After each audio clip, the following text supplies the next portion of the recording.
Now,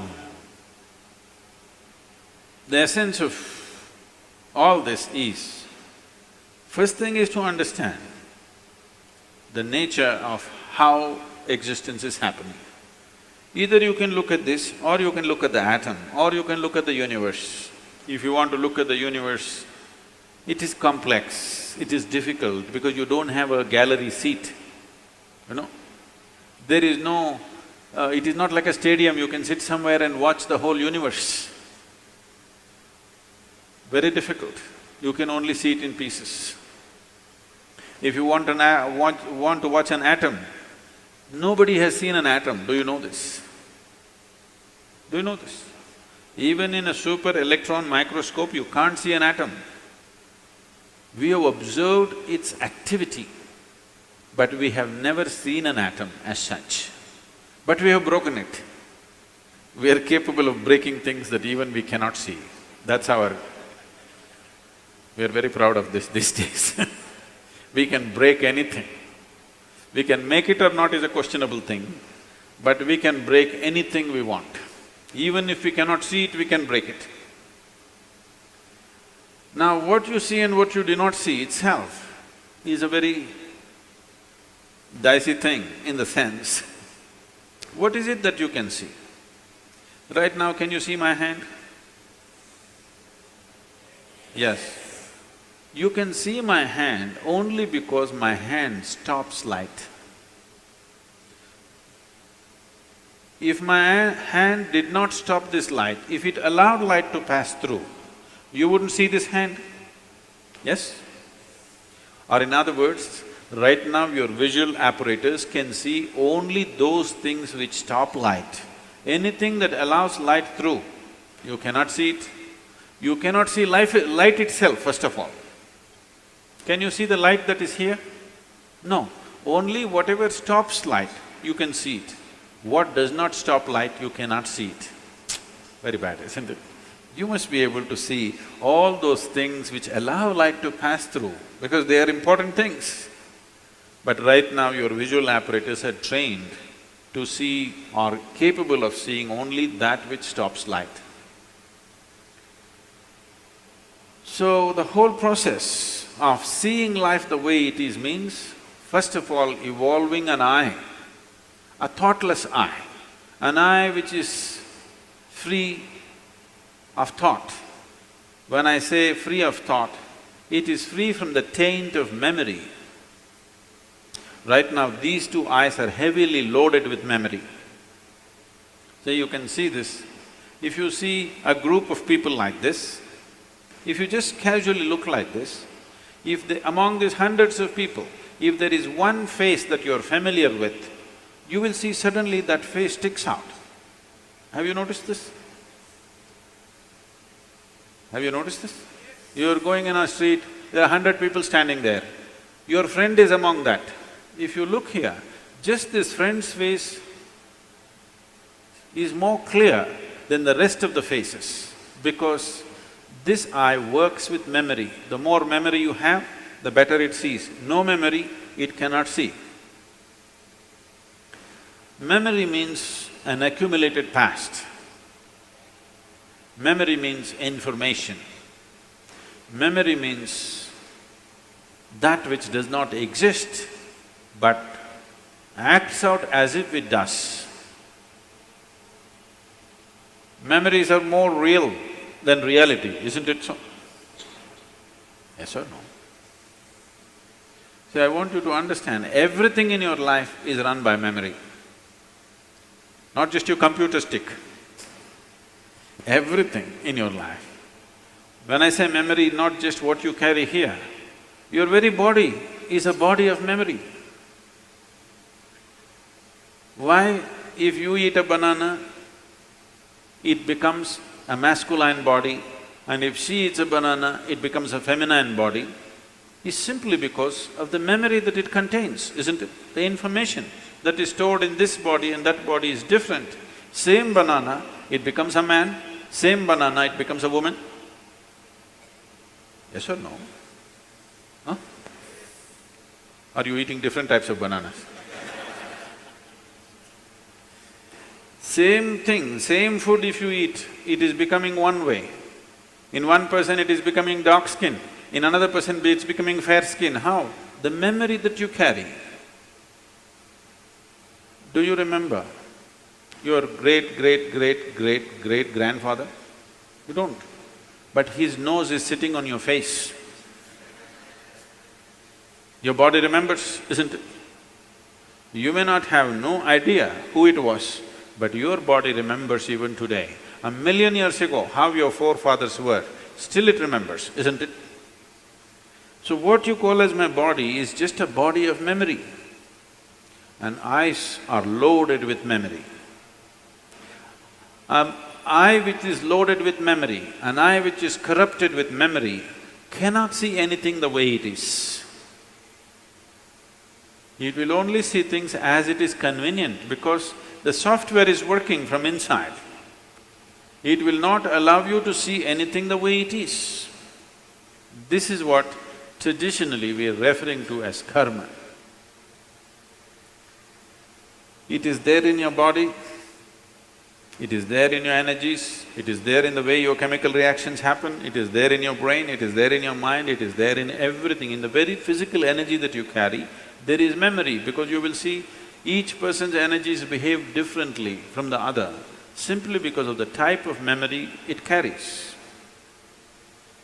If you want to get rid of this, it's a long process. And if you get rid of this, dismantling of the personality and the body will happen.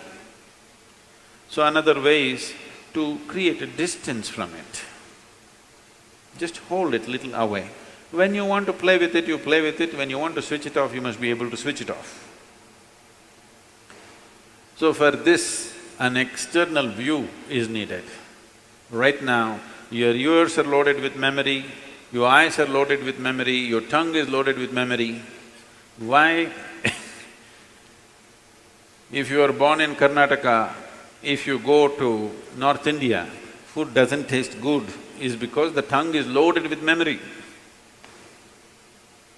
Yes or no? Have you suffered this or no? You went north and they said aloo bhaji, aloo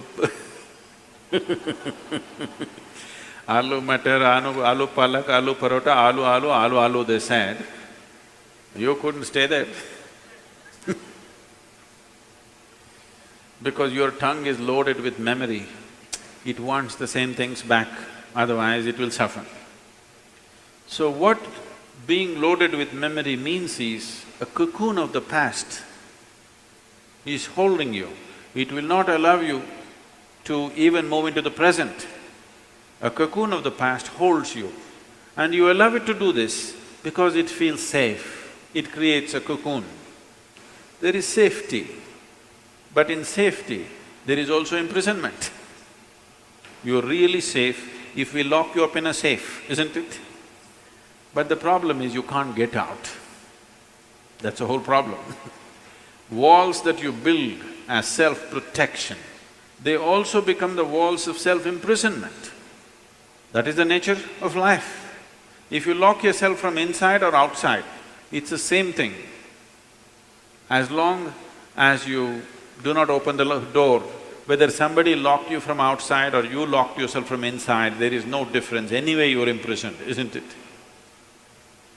At least somebody locked you from outside, you can at least complain and scream. You locked yourself from inside, you can only be depressed. You cannot even scream. At whom will you scream? So this process of what we are looking at is the memory imprints itself on all levels, right up to the elemental level. From the 5 elements which function here, from just after that, memory's work starts. So when we utter the word karma, it is not one simple formula, or it's not, people are saying theory of karma. We are not talking about any theory. We are referring to a certain reality. Karma means memory, action and memory. Past action exists only in the form of memory, isn't it so? Yes? Memory, not just what you carry here, every cell in the body carries its own memory. Why one atom behaves differently from another atom, though the same ingredients is, it has a memory. A hydrogen atom has one kind of memory, oxygen atom has another kind of memory. Unless you mix them up, they will continue to behave like that. It is in a small circle, you are in a little larger circle, the universe is in a much larger circle, but the same memory rules all of it. So when we said karma, we are not talking about some concept or philosophy, we are referring to a certain reality which is finding manifestation as who you are. The very shape of your body is because of memory. If a bird eats a mango, it becomes a bird. If a worm eats a mango, it becomes a worm. If you eat a mango, you become a human being. Same mango, how many things it's doing, depending upon what kind of memory it carries, isn't it?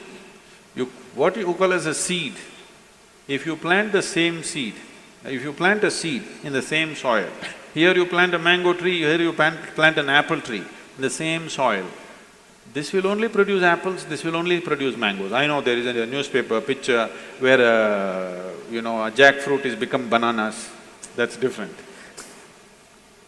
Yes? You saw this? Are you all from Bangalore or Devanahalli?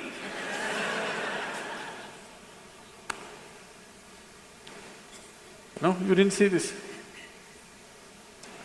A bunch of bananas are coming out of a jackfruit for some reason. That's a freak. And that's happened because of some mix-up. We don't know who did the mix-up. But essentially, if you… in the same soil, if you plant an apple seed and a mango seed, this will only produce apples, this will only produce mangoes, because seed is a certain amount of memory, isn't it? Whether it is a seed of a plant or your father's seed which entered your mother's womb, it is just memory and memory and memory, isn't it so?